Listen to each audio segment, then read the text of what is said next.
말씀은 구약성경 느헤미야 1장에 있는 말씀입니다. 구약 727쪽 느헤미야 1장 1절에서 11절까지. 느헤미야 1장 1절에서 11절 말씀.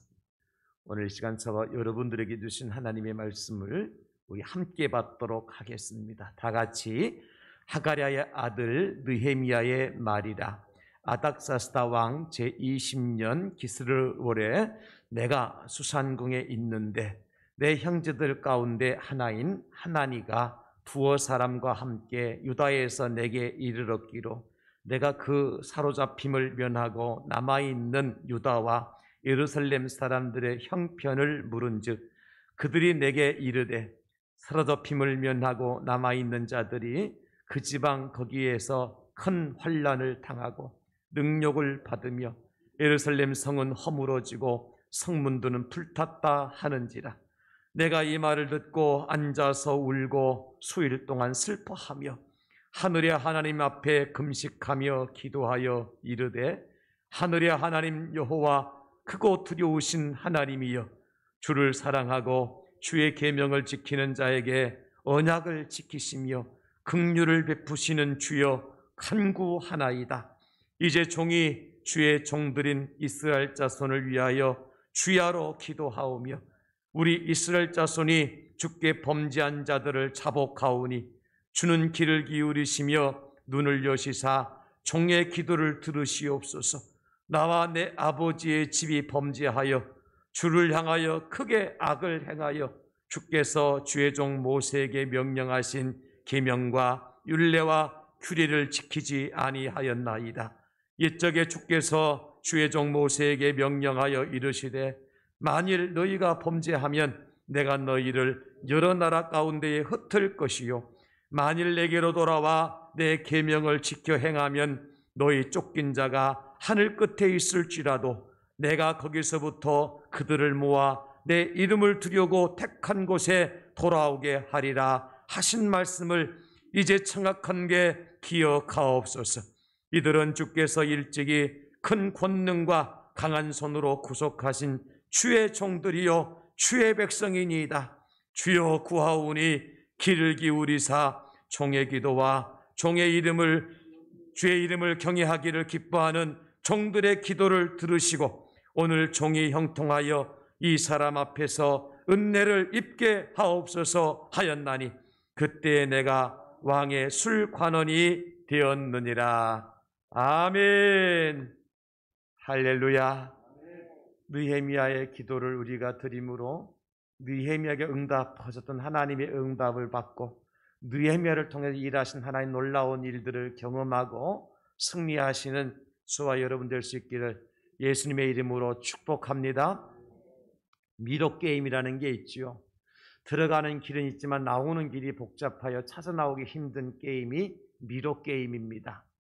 그 미로 게임을 풀 수 있는 비결이 있습니다. 간단한 방법이 있어요. 어떻게 하면 풀 수 있느냐? 나오는 출구부터 역으로 찾아가면 입구는 금방 찾아갈 수 있습니다. 헤맬 필요 없어요.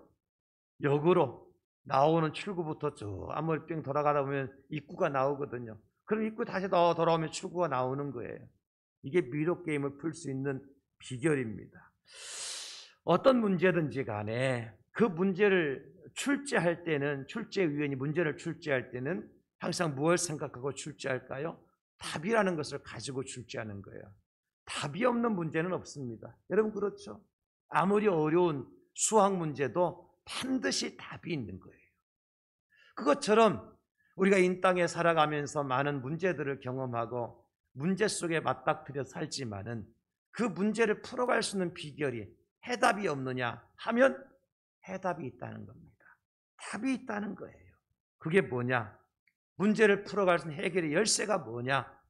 오늘 저는 그것이 바로 기도라고 생각하고 저와 여러분들이 어떤 문제 앞에서든지 간에 그 기도를 통해서 문제를 해결받는 축복의 주인공들이 다 될 수 있기를 다시 한번 예수님의 이름으로 축원합니다. 그래서 기도는요, 문제의 입구가 아니라 출구를 찾는 거예요. 문제의 출구를 찾는 거예요. 그래서 예수님께서 이렇게 말씀하셨잖아요. 마태복음 7장 7절로 8절 우리 함께 선포합니다. 시작. 구하라 그리하면 너에게 주실 것이요 찾으라 그리하면 찾아낼 것이요 문을 두드리라 그리하면 너에게 열릴 것이니 구하는 이마다 받을 것이요 찾는 이는 찾아낼 것이요 두드리는 이에게는 열릴 것이니라. 아멘. 약속의 말씀이지 않습니까? 이 말씀 하나님 우리에게 약속하신 하나님의 말씀인 줄 믿으십니까? 이 말씀 하나님께 이루실 것을 믿으십니까? 근데 왜 기도 안 하십니까? 왜 안 찾는 거예요? 왜 안 두드리시는 거예요? 그래 놓고 안 된다고, 어렵다고, 힘들다고, 죽겠다고, 못 살겠다고 왜 그런 말만 하느냔 말이에요. 약속해 주셨잖아요. 구하라 주실 것이요 찾으나 찾아낼 것이요 문을 두드리라 그러면 너희 문이 열릴 것이니라. 약속하셨지 않습니까? 간단하잖아요. 여러분, 기도해야 되겠다고 하는 사람의 마음은 하나님께서 사람에게 준 본성이에요.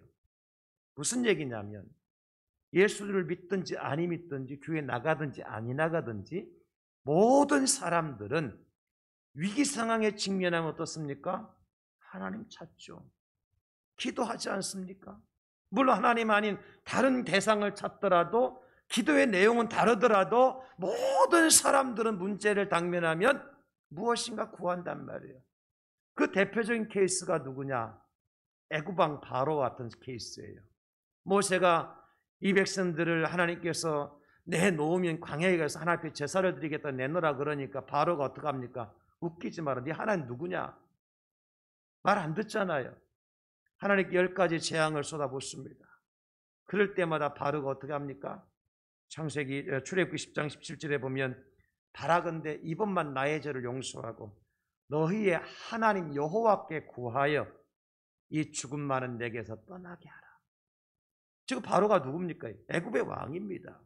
여러분, 그 당시 애굽의 왕은요, 세상에 부족할 것이 없는 사람, 세상에서 어떤 것도 부러워할 일이 없는 사람이고 세상에서 그 누구도 두려워하지 않는 사람이 애굽의 왕이었어요. 왜?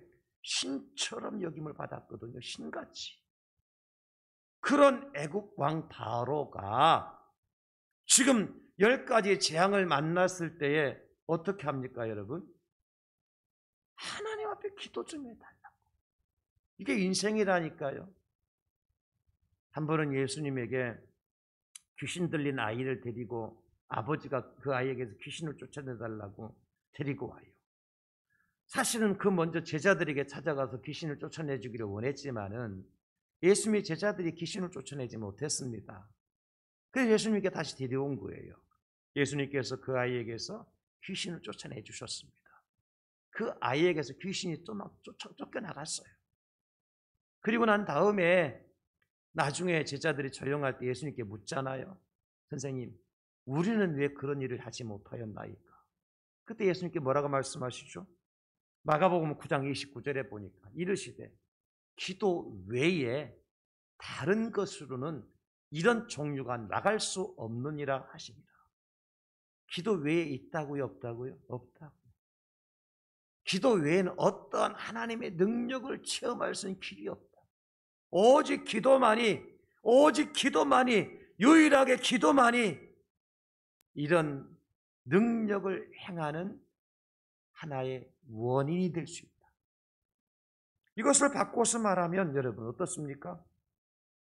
기도는 모든 문제를 푸는 열쇠이며 동시에 믿음을 가진 그리스도인들의 호흡과 같은 것이 기도예요.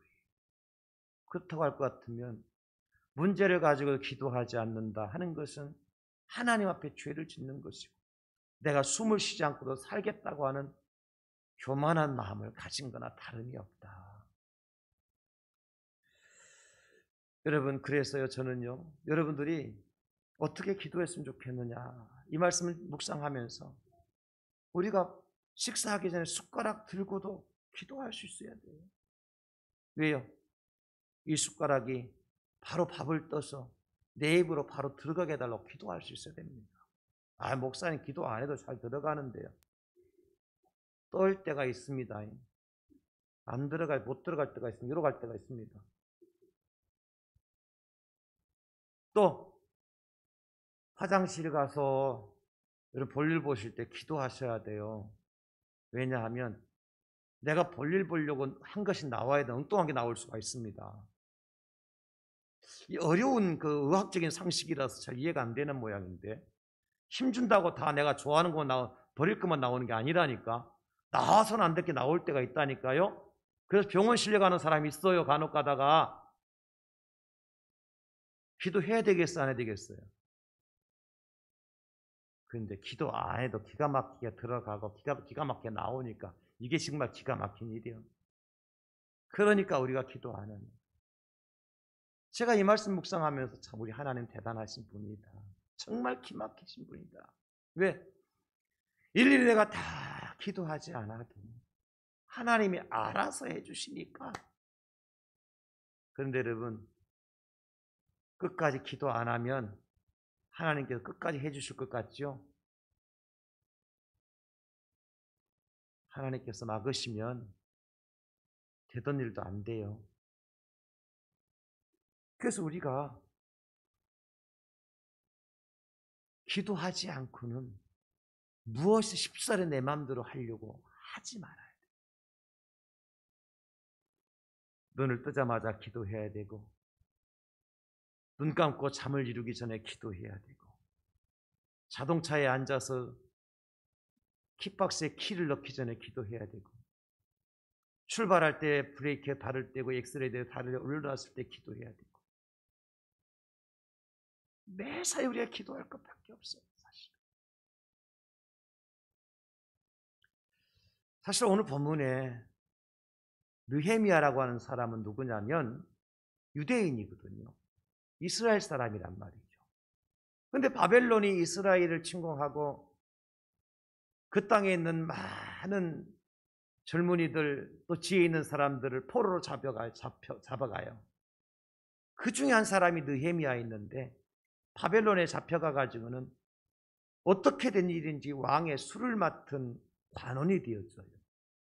왕의 술 맡은 관원이라고 하는 것은 무엇을 하는 역할을 하느냐면 왕에게 음식을 먼저 올리기 전에 그 음식이 상했는지 상하지 않았는지, 음식이 제대로 조리가 되었는지 조리가 되지 않았는지, 또는 그 음식 속에 독이 들어있는지 들어있지 않는지 그것을 먼저 체킹하는 사람이 술 맡은 관원이에요. 그렇다고 할 것 같으면 왕의 생명과 가장 직결된 거리에 있는 사람이 누굽니까? 이 술 맡은 관원이에요. 생각해 보세요. 유대인이요, 포로로 잡혀간 사람입니다. 근데 그 나라의 왕의 술 맡은 관원이 있다고 하는 것은 그 과정이 얼마나 많은 어렵고 힘든 과정이 많았을까. 그냥 오늘 본문에 술 맡은 관원이 나오니까 그냥 땡 하고 끝날 것이 아니라 우리는 한번 생각해 볼 필요가 있지 않겠습니까, 여러분? 그 과정 속에서 어떻게 느헤미야가 아닥사스다 왕의 술 맡은 관원의 자리까지 올라갈 수 있었을까? 저는 비결이 다 하나라고 생각해요. 하나님 앞에 기도드렸고 하나님께서 응답해 주셨기 때문이죠. 그 느헤미야가 하루는 유대에서 자기 조국에서 온 하나니를 비롯한 두세 사람의 동족들이 와가지고 느헤미야를 찾아왔는데 느헤미야가 물어보잖아요. 유대에 남아있는 형제들은 어떻게 됐어? 지금 이스라엘은 어떤 상황이요? 그랬더니 그 사람들이 전해든 소식이 뭡니까? 오늘 3절에 보니까 그들이 내게 이르되 사로잡힘을 면하고 남아있는 자들이 그 지방 거기에서 큰 환난을 당하고 능욕을 받으며 예루살렘 성은 허물어지고 성문들은 불탔다 하는지라. 좋은 소식이에요? 나쁜 소식이에요? 나쁜 소식이에요. 기쁜 소식이에요? 슬픈 소식이에요? 슬픈 소식이에요. 이 소식을 접하고 느헤미야가 어떻게 합니까? 하늘 하나님 앞에 수일 동안 금식하며 눈물을 쏟으면서 기도해요. 4절, 내가 이 말을 듣고 앉아서 울고 수일 동안 슬퍼하며 하나님 앞에 금식하며 기도하였다. 이 모습을 보며 우리는 느헤미야는 어떤 사람이라는 걸 알 수 있습니까? 기도하는 사람이다. 여러분, 여러분의 교회의 장목사가 다른 교회의 성도들이나 목사님들이 장목사님 어떤 사람이냐 묻는다면 여러분 뭐라고 대답해야 되겠습니까? 아, 목사님 멋진 목사님이다. 키도 크고 아주 인물도 잘났고 젊고 막 목소리도 좋고 성우 같고 연예인 같고 탤런트 같고 다 필요 없습니다. 다 헛된 말입니다. 뭐가 최고의 메시지냐? 우리 목사님요, 기도하시는 목사님입니다. 저는 그 소리 듣고 싶어요. 기도하는 목사님입니다. 다른 교회 성도들이 저한테 장목사님 교회 장로님 어떤 분이셔? 장목사님 대항제일교회 권사님 그분 어떤 분이셔? 물어볼 때 그분 헌금도 많이 하고 봉사도 많이 하고 참 마음도 착한 분이고, 그렇게 소개하는 것보다도 우리 장로님 기도하시는 장로님이셔요. 우리 권사님 새벽기도 빠지지 않고 기도하시는 분이셔요. 아마 그게 저한테는 가장 큰 자랑거리가 될 것 같아요. 오늘 느헤미야가 그런 사람이었어요. 앉아서 울고 수일 동안 슬퍼하며 하늘 하나님 앞에 금식하며 기도한 사람. 사랑하는 성도 여러분, 지금 이 나라 이 민족의 형편이 어떻습니까? 지금 우리가 살아가는 이 사회가 어떤 사회입니까? 이 시대가 지금 어떻습니까? 그냥 마음 편안한 세대입니까? 먹고 살만한 시대입니까? 즐기고 행복한 그런 세월입니까? 여러분 그렇습니까? 우리가 말은 안 해서 그렇지 아마 다 한마디씩 나오셔서 말씀하시라 그러면 힘들어요, 어려워요, 못 죽어서 살아요, 하루하루 사는 것이 기적이에요, 그런 말 할 거예요. 여러분 그렇지 않습니까? 그렇다면 느헤미야가 들은 소식하고 우리가 지금 접하고 사는 이 시대의 상황하고 다를 게 뭐가 있습니까? 뭐가 달라요? 똑같잖아요. 그럼 우리가 지금 뭐 해야 됩니까? 뭐 해야 되죠? 기도해야 되죠. 기도해야 되죠. 그러면 도대체 느헤미야는 어떤 기도를 어떻게 하셨기에 하나님께로도 응답을 받고 예루살렘으로 돌아가서 무너진 성벽을 다시 쌓고 불타 없어진 성전문을 다시 달고 예루살렘을 회복하는 그 놀라운 일을 이루어졌느냐? 오늘 세 가지를 우리 깨달을 수 있기를 바라요. 첫째는 회개의 기도를 드렸습니다. 느헤미야는 먼저 회개했어요. 여러분, 회개는 내가 잘못했습니다 느끼고 깨닫고 인정하는 것으로 끝나지 않습니다. 그게 진정한 회개가 아니에요. 그 회개가 뭐냐? 완전히 돌아서는 겁니다. 그래서 회개를 리펜턴스라 그래요. 영어로 리라고 하는 것은 다시 돌이키는 거예요. 리바이벌, 부흥 마찬가지죠. 리뉴얼, 새롭게 만드는 거죠. 리펜턴스라고 하는 회개가 그냥 깨닫고 느끼고 아는 정도로 끝나는 게 아니에요. 그래서 회개 합당한 성경 구절을 제가 찾아보니까요, 역대하 7장 14절이 나오더라고요. 한번 보실까? 다 같이 시작. 내 이름으로 일컫는 내 백성이 그들의 악한 길에서 떠나 스스로 낮추고 기도하여 내 얼굴을 찾으면 내가 하늘에서 듣고 그들의 죄를 사하고 그들의 땅을 고칠지라. 그들의 죄를 사하고 땅을 고치는데 회개한 자의 그렇게 회개가 뭐냐 그러면 악한 길에서 떠나야 되고 하나님의 얼굴을 찾아야 돼. 그저 금요 기도에 또 교회 기도 와서 하나님 내가 또 오늘 또 잘못했습니다. 그냥 찔찔 울면서 그냥 눈물 바닥에 대가지고 띠글띠글 굴르면 그게 회개냐? 그 진정한 회개가 아니라니까요. 왜요? 우리는 그렇게 해놓고 어떡합니까? 기도회 끝나고 나면 지나가다 남의 집에 호박따가잖아요. 횡단보도 파란불도 아니고 빨간불도 아니고 얼른 좌우 살펴갖고 얼른 건너가고, 슬그머니 내 주머니에 휴지 다른 집 대문 앞에 던지고 가고, 그게 회개한 거예요? 여러분, 이 땅에 지금 어렵고 힘든 상황, 재앙과 심판, 재난과 기근과 전쟁과 전염병이 만연한 이 상황, 왜 그럴까요? 여러 가지 이유가 있겠지만 먼저 찾으라 할 것 같으면 저는요, 교회가 진정으로 회개하지 못했다. 가장 큰 우선적인 원인으로 찾고 싶어요. 교회 와서 찬송도 하고 예배도 드리고 전도제도 나눠주지만 기도의 시간에 펑펑펑 울면서 떼굴떼굴 굴면서 잘못했다고 용서해달라고 얘기는 하지만 끝나고 나면 다시 원위치로 돌아가는, 이건 회개가 아니라니까요. 그래서 로마서 12장 1절에 말씀합니다. 그러므로 형제들아, 내가 하나님이 모든 자비하심 너희를 권하노니 너희 몸을 하나님이 기뻐하시는 거룩한 산 제물로 드리라. 이는 너희가 드릴 영적 예배니라. 이런 산 제물로 드리려면 나를 죽이지 않고는 산 제물 드릴 수 없잖아요. 짐승을 죽이지 않고는 제물로 드릴 수 없잖아요. 떠나야 되고 하나님의 얼굴을 구해야 되고 내 몸을 하나님 앞에 산 제물로 드리는 것, 이것이 회개.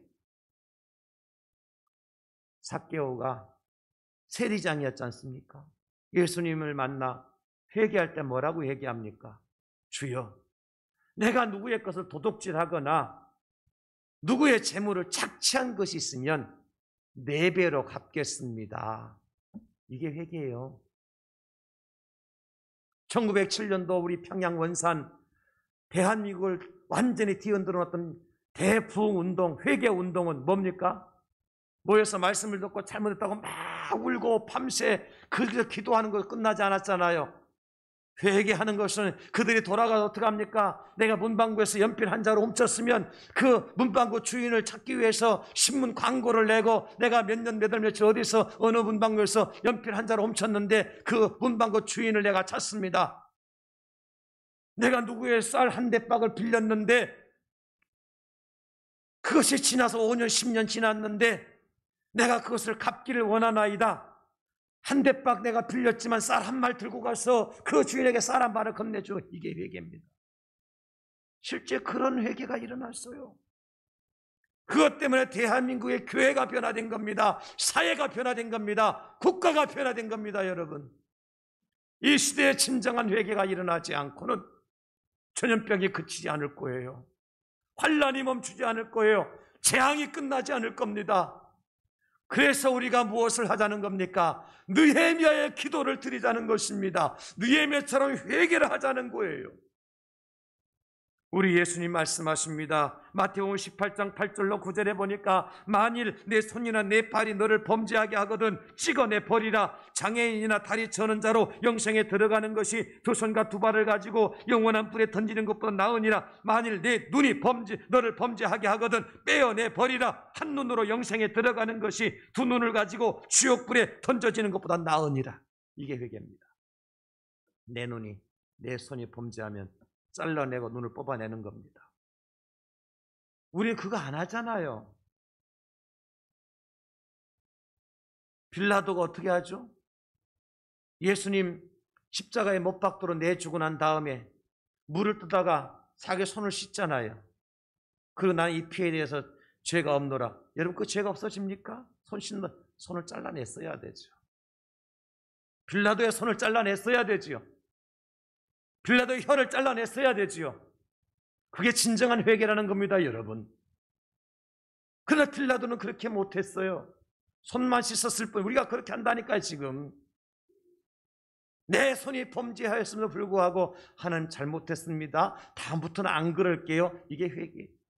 내 눈이 범죄했음에도 불구하고 하나님 내가 실수했습니다, 다음부터는 안 그럴게요. 이게 회개 끝나는 거예요.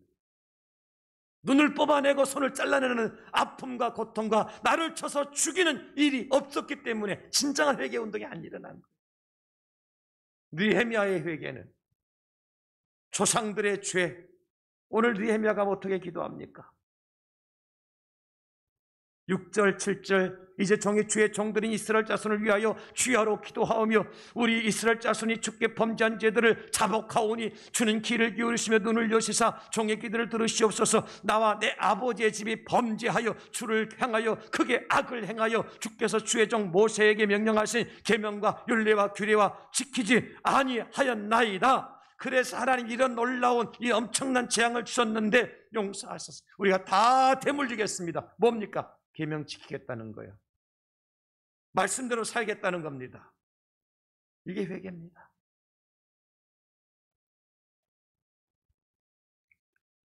느헤미야는 이 엄청난 엄중한 문제 앞에서 먼저 회개 기도를 드렸어요.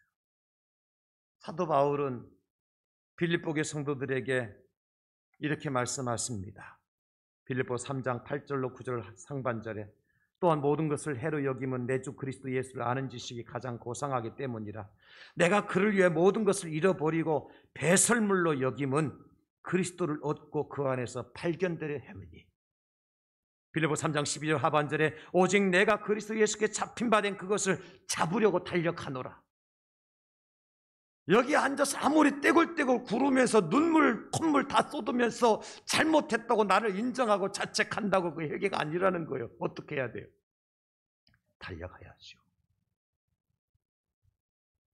예수께 잡힌 바 된 그것을 잡으려고 달려가야 돼요. 푯대를 향해 달려가야 되지요.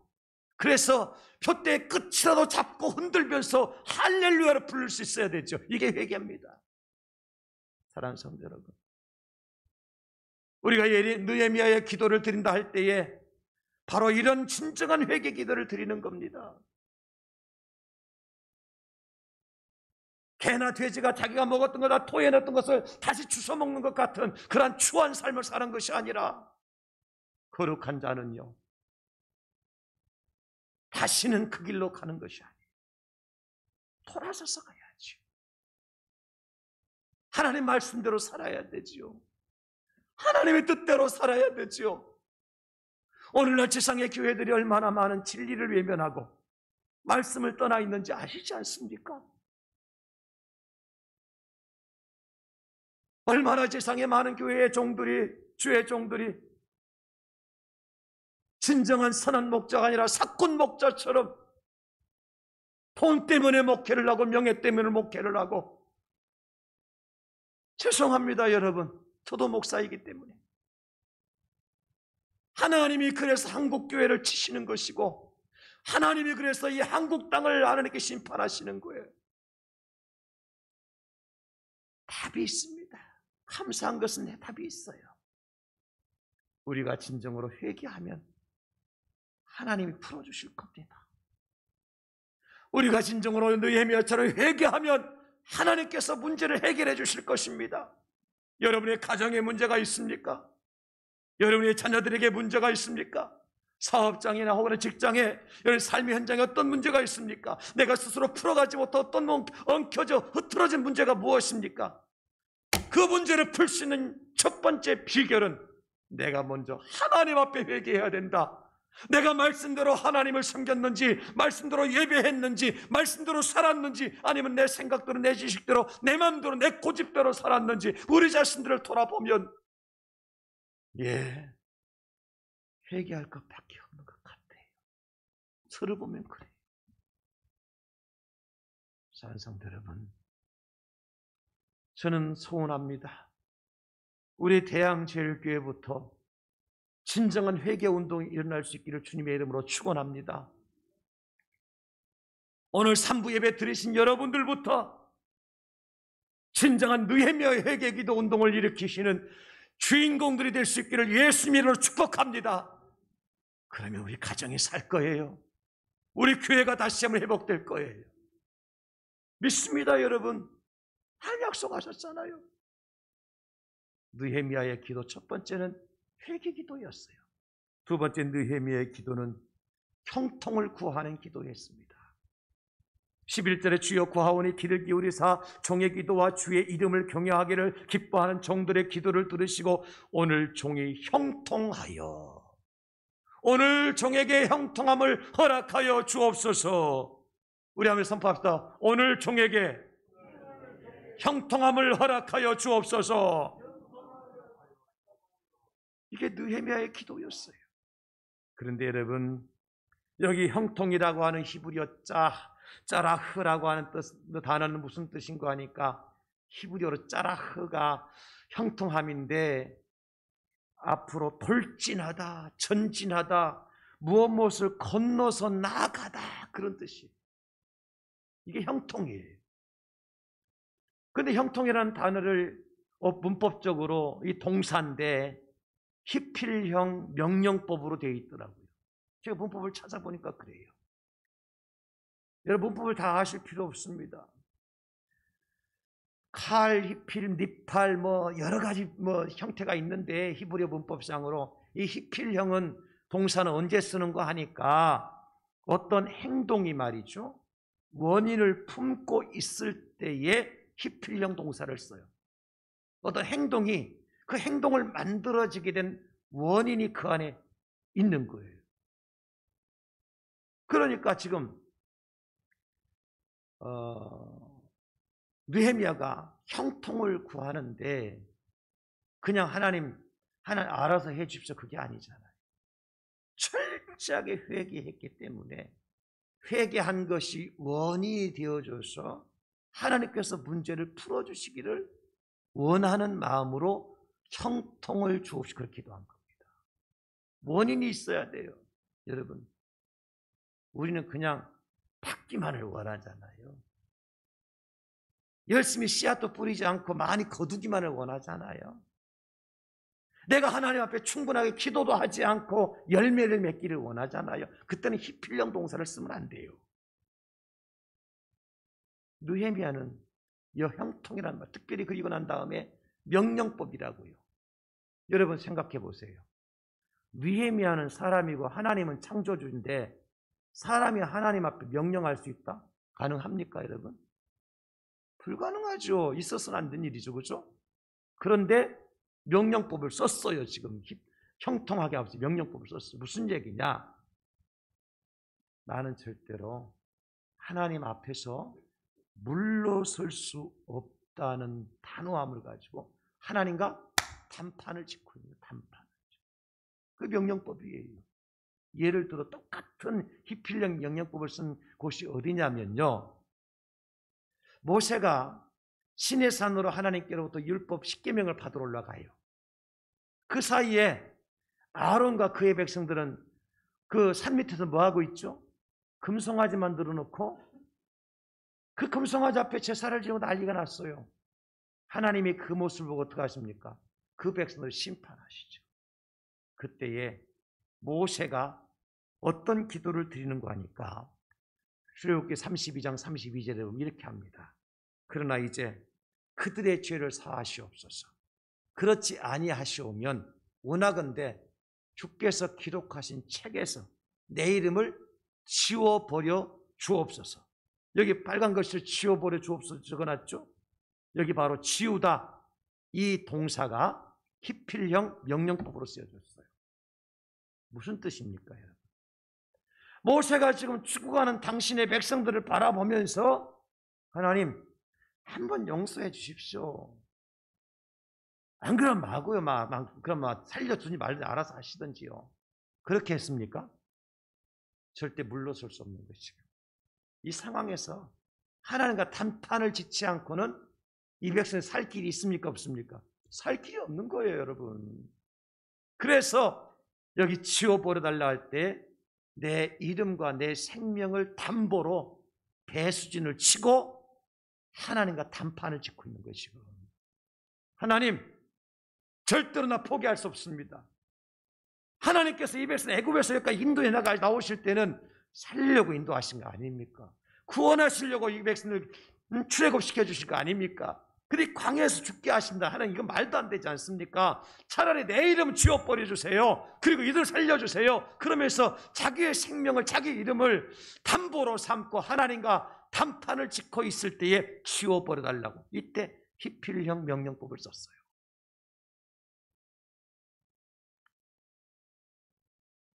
여러분, 우리는 하나님 앞에 기도할 때 어떻게 기도합니까? 형통, 그러니까 그냥 뭐 모든 것이 막 없는 것이 있어지고 채워지고 뭐 아팠던 사람이 낫게 되어지고 풀리지 않던 문제가 풀어지고 이것만 형통으로 생각하죠. 느헤미야 형통 그게 아니었습니다. 자기의 생명을 바꾸고 무엇을 위해서? 이스라엘을 위해서, 그 성전 공사를 위해서, 성벽 공사를 위해서 자기 생명을 바꾸고, 이게 형통함이에요. 하나님은 어떻게 하셨습니까? 느헤미야를 예루살렘으로 인도하시죠. 그리고 무너진 수의 성벽들을 재건하고 불타 없어진 성전문을 만들어 달게 하셔요. 이게 형통함이라니까요. 야곱이 형 에서를 만나러 가다가 야복강가에서 천사와 밤새 씨름하잖아요. 그때에 천사가 야곱하고 씨름하는데 도무지 이길 수 없는 거야. 그래서 어떡합니까? 천사가 야곱의 환도뼈, 허벅지 관절을 쳐버리잖아요. 씨름하다가 관절을 쳐버려요. 야곱이 어떻게 윽 하고 주저앉았잖아요. 성경에 그런 말은 없지만, 그래 우리 같으면 어떻게? 알았어요, 가면 되지요. 윽 하고 죽겠네, 나 죽겠네, 나 살려달라고 그랬을 건데, 야곱은 어떻게 합니까? 성경 보십시오. 창세기 32장 26절. 그가 이르되 날이 세려하니 나로 가게 하라. 야곱이 이르되, 이거 환도뼈 치고 난 다음 이야기입니다. 야곱이 이르되 당신이 내게 축복하지 아니하면 가게 하지 아니하겠나이다. 여러분, 이거 형통이에요. 형통의 기도. 이게 환도뼈 아니라 목뼈를 치더라도, 손목을 치더라도 난 절대 못 놓겠다는 거죠. 여러분, 이게 형통을 위한 기도입니다. 우리는 기도 한두 번 하다가 그만두지 않습니까? 응답 안 되면 포기하지 않습니까? 형통함의 기도는 그게 아니에요. 그래 어떡하죠? 창세기 32장 28절에 그가 이르되 내 이름을 다시는 야곱이라 부를 것이 아니요 이스라엘이라 부를 것이니 이는 네가 하나님과 및 사람들과 겨루어 이겼음이니라. 네가 형통하였다. 네가 형통하였다. 저는 오늘 예배하는 저와 여러분들이 느헤미야처럼, 모세처럼, 야곱처럼 형통의 기도를 드리실 수 있기를 예수님의 이름으로 축원합니다. 마지막 세 번째, 은혜를 구했습니다. 은혜 누구나 구하는 거죠. 근데 여러분, 여기 쓰인 은혜라고 하는 히브리 원어를 보니까 라함이라는 단어를 썼어요. 라함. 라함이 뭐냐? 어린 태아를 품고 있는 어머니의 자궁에서 나온 단어가 라함입니다. 이 단어가 거기서 나왔어요. 어린 태아를 품고 있는 어머니의 자궁, 여기에서 라함이라고 하는 단어가 파생된 거예요. 여러분, 우리가 은혜 생각하면 그냥 랄랄라 뭐 방언이나 하고 막 병 고치는 은사가 임하고 이런 거 은혜로 생각하잖아요. 물론 그 은혜 맞습니다. 그런데 오늘 지금 느헤미야가 구한 은혜 라함이라고 하는 건 차원이 달라요. 뭡니까? 지금 이스라엘 백성들을 안전하게 보호하실 분이 누구예요? 하나님. 무너진 성벽을 다시 재건하게 하실 분이 누굽니까? 하나님이시고, 불타 없어진 성전문을 달게 하실 분이 누굽니까? 하나님. 그 하나님이 느헤미야에게는 라함과 같은 존재죠. 그 하나님의 은혜를 구했다는 거예요. 가장 어린 생명을 안전하게 평안하게 보호해 줄 수 있는 곳이 라함입니다. 여러분, 잘 되는 것만 은혜가 아니라 고난 가운데 라함이 있습니다. 예를 들어서 요나가 하나님께서 니느웨로 가라 그랬는데 니느웨 안 가고 다시스로 가잖아요. 가다가 풍랑을 만나니까 뱃사공들이 요나가 잘못했다 그러니까 요나를 바다에 집어 던지지 않습니까? 근데 하나님께 어떻게 하시죠? 요나를 위해서 큰 물고기를 예비하셔요. 왜 큰 물고기냐? 여러분 그냥 큰 물고기 하니까 그냥 큰 물고기다 생각하는데 요나를 삼키고 요나가 그 안에서 3일 동안 생활하려고 같으면은 어느 정도 큰 물고기든지 알 수 있겠죠. 웬만한 고래 갖고 되겠습니까? 상어 갖고 되겠습니까? 그 안에 내장도 있고 가시도 많은데 여러분 생각해 보세요. 그 큰 물고기가 뭡니까? 라함입니다. 요나의 생명을 가장 안전하게 보호하고 지켜서 어디로? 니느웨 성으로 인도할 수 있는 라함이 바로 큰 물고기였어요. 모세가 태어났을 때에 남자아이가 태어나면 다 죽이라는 명령을 받았고 그 모세의 부모가 모세를 태어날 때부터 준수함을 보면서 죽이지 않고 나일 강물에 버리지 않잖아요. 뭘 만들죠? 광주리를 만들죠. 역청을 치라고. 그래서 모세를 그 광주리에 떠내려 보내지 않습니까? 그 광주리가 뭐예요? 라함입니다. 가장 안전한 거예요.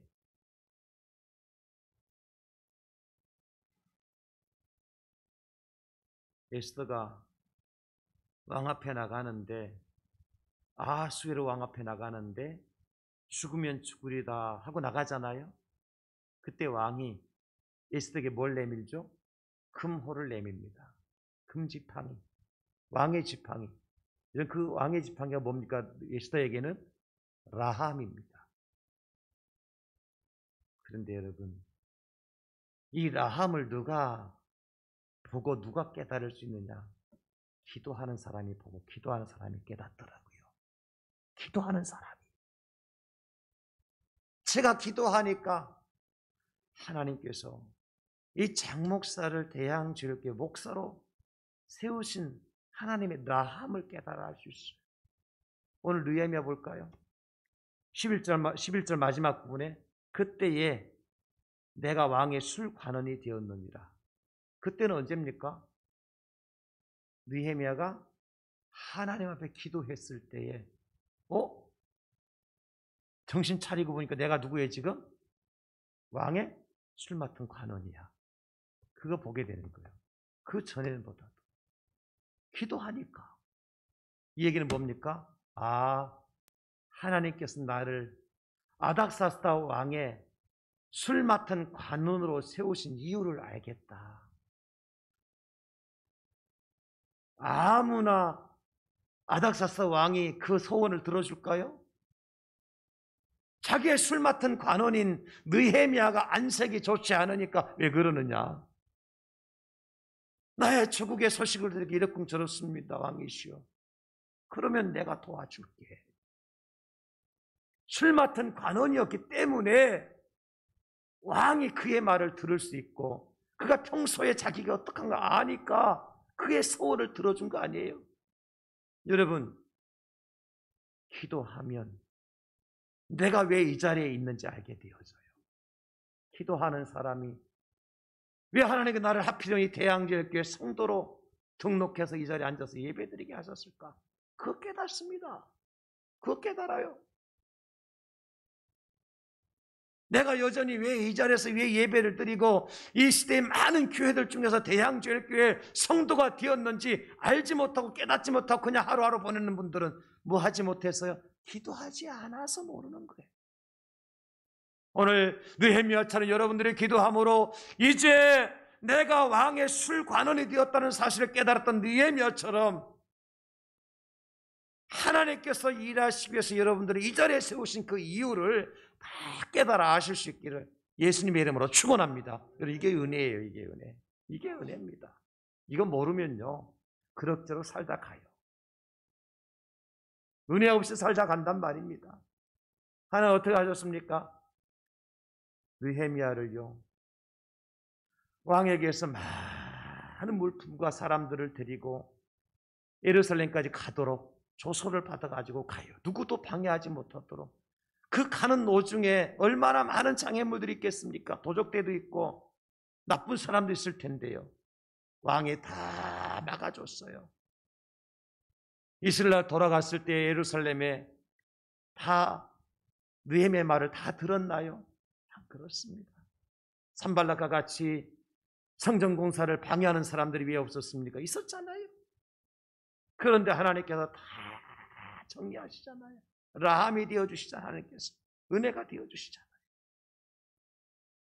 그래서 무너진 성벽을 재건하고 불타 없어진 성전문을 다시 달고 이스라엘을 회복시켜 주시지 않습니까? 저는 여기에 소망을 갖는 겁니다. 이 나라 이민족의 아픔과 슬픔과 고통과 이 고난, 무엇으로 하나님께서 고쳐주실까? 무너진 예루살렘 성벽이 무너진 것처럼 이 땅에 교회들이 무너져 있고 성전문이 불타 없어진 것처럼 하나님의 말씀이 불타 없어지고 예배가 불타 없어진 것 같은 이 상황 가운데서 어떻게 하나님께서 회복시켜 주시는 라함의 은혜가 우리한테 있을까? 하나님 앞에 느헤미야의 기도를 드리는 겁니다. 사랑하는 성도 여러분, 느헤미야는 이 사람 앞에서 은혜를 깨달아 기도했고 그때 내가 왕의 술관이 되었다는 사실을 알죠. 이것이 다 뭐입니까? 하나님의 은혜지요. 하나님의 은혜라는 찬양의 가사에 보면 나의 나된 것은 다 하나님의 은혜라 하는 말이 있는데, 나를 지으신 이가 하나님, 나를 부르신 이가 하나님, 나를 보내신 이도 하나님, 나의 나된 것은 다 하나님의 은혜라. 나의 달려갈 길 다 가도록, 나의 마지막 호흡 다 하도록 나로 그 십자가 품게 하신 나의 나된 것은 하나님의 은혜라. 한량없는 은혜, 갚을 길 없는 은혜, 내 삶을 애워사는 하나님의 은혜. 나 주저함 없이 그 땅을 밟음도 나를 붙드시는 하나님의 은혜. 모든 것이 다 기도하면 깨달음이 와요. 그 사도 바울은 고린도 교회 성도들에게 뭐라고 말씀하십니까? 고린도서 15장 10절에 그러나 내가 나된 것은 하나님의 은혜로 된 것이니 내게 주신 그의 은혜가 헛되지 아니하여 내가 모든 자보다 사도보다 더 많이 수고하였으나 내가 한 것이 아니요 오직 나와 함께 하신 하나님의 은혜로라. 하나님의 라함이 있었기 때문에 바울이 사도의 사명을 감당할 수 있었던 것처럼, 사랑하는 성도 여러분, 바울에게 임했던 하나님의 라함과 느헤미야에게 임했던 하나님의 라함과 요나에게 임했던 하나님의 라함과 모세에게 임했던 하나님의 라함과 노아에게 임했던 라함의 역사가, 기도하는 저와 여러분들에게 역사가 있어서 우리를 통해서 이 땅에 치유되고 고침받고 회복되는 그런 놀라운 하나님의 축복을 받는 저와 여러분 될 수 있기를 예수님의 이름으로 축원합니다. 축복합니다. 이 시간 제가 여러분들의 결단을 촉구합니다. 하나님, 내가 이번 한 주간 동안만큼이라도 느헤미야의 기도를 드리는 자가 되고 싶습니다. 지금 이 땅에 일어나는 일들을 바라보면서, 행하여야 되는 모든 일들을 바라보면서 기도할 수 없는 상황이라는 것을 깨달았으니 이 한 주간만큼이라도 내가 느헤미야의 기도를 드리겠습니다 하는 분들은 가슴에 손을 모으시기 바랍니다. 여러분 교회 나오셔서 기도하지 않아도 괜찮아요. 여러분 가정에서나 직장에서나 여러분 정한 장소에 정한 시간에 내가 느헤미야의 기도를 드리고 싶다는 분들 가슴에 손을 모으십시오. 예, 괜찮습니다. 기도하겠습니다. 주님, 이 손이 하나님 약속은 하나님께서 이 손을 붙잡아 주시기를 원하는 마음으로 모았습니다. 말씀을 듣고도 깨달게 해주시니 너무 감사합니다. 지금이 느헤미야의 기도가 필요할 때임을 알고 우리가 가정에서 혹은 내가 정한 장소에서 하나님의 몸된 교회에서 이 한 주간만큼이라도 느헤미야의 기도를 드리고 형통함과 은혜를 사모하는 마음으로 나가겠다는 결단을 하고 있사오니 이 결단이 지켜질 수 있도록 성령님께서 도와주시고 하나님께서 붙들어 주시고 이 결단한 그 자체만으로도 축복의 원인이 되게 하여 주시옵소서. 우리에게 하나님의 놀라운 라함과 사하의 축복을 허락해 주실 줄로 믿사오며 예수님의 이름으로 기도드리옵나이다. 아멘.